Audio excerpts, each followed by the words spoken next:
അസ്സലാമു അലൈക്കും വറഹ്മത്തുള്ളാഹി. പല സ്ത്രീകളുടെയും സംശയമാണ് മേൽക്കാത് കുത്താൻ പറ്റുമോ, മൂക്ക് കുത്താൻ പറ്റുമോ എന്നൊക്കെ. മൂക്ക് കുത്തുന്ന വിഷയത്തെക്കുറിച്ച് പറയുകയാണെങ്കിൽ ഫതഹുൽ മുഈനിൽ വളരെ വ്യക്തമായി തന്നെ പറയുന്നുണ്ട് അത് ഹറാമാണ് എന്ന്. അതുകൊണ്ട് മറ്റുള്ളവർ ചെയ്യുന്നത് കണ്ടുകൊണ്ട് നാം അത് ചെയ്യാൻ ആഗ്രഹിക്കരുത്, ചെയ്യാൻ പാടില്ല. ചെയ്തു പോയവരുണ്ടെങ്കിൽ അതിലെ ആഭരണം ഊരി മാറ്റി അള്ളാഹുവിനോട് തൗബ ചെയ്യുക. അതുമാത്രമല്ല, കുളിക്കുന്ന സമയം ആ ദ്വാരത്തിൽ വെള്ളം എത്തിക്കാൻ ശ്രദ്ധിക്കുകയും വേണം. ഇനി കാത് കുത്തുന്ന സമയത്ത് കുത്തിയ തുളയാണെങ്കിലും അറിയാതെ മൂക്ക് കുത്തിപ്പോയതാണെങ്കിലും ശരി, ഫർളായ കുളിക്കുന്ന സമയത്ത് വെള്ളം അതിൽ ചേരുന്നുണ്ടോ എന്ന് നോക്കൽ നിർബന്ധമാണ്. മേൽക്കാത് കുത്തുന്നതിൻ്റെ വിധി എന്തെന്ന് വെച്ച് കഴിഞ്ഞാൽ, കാതുകുത്തൽ അനുവദനീയമാക്കിയ പണ്ഡിതന്മാരാരും തന്നെ മേൽക്കാത് കുത്തുന്നതിനെ വിരോധിച്ചതായി കണ്ടിട്ടില്ല.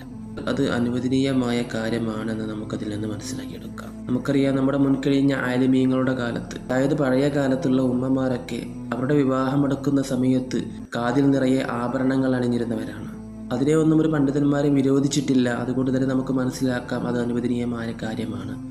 എന്നാൽ ശ്രദ്ധിക്കേണ്ടത്, ഫർളായ കുളിക്കുന്ന സമയത്ത് ഈ ദ്വാരങ്ങളിലെല്ലാം വെള്ളം എത്തിക്കണമെന്നുള്ളത് കൊണ്ട് അത് വളരെയധികം ശ്രദ്ധിക്കേണ്ടതാണ് എന്നാണ് പ്രത്യേകം ഇതിനെക്കുറിച്ച് പറയാനുള്ളത്.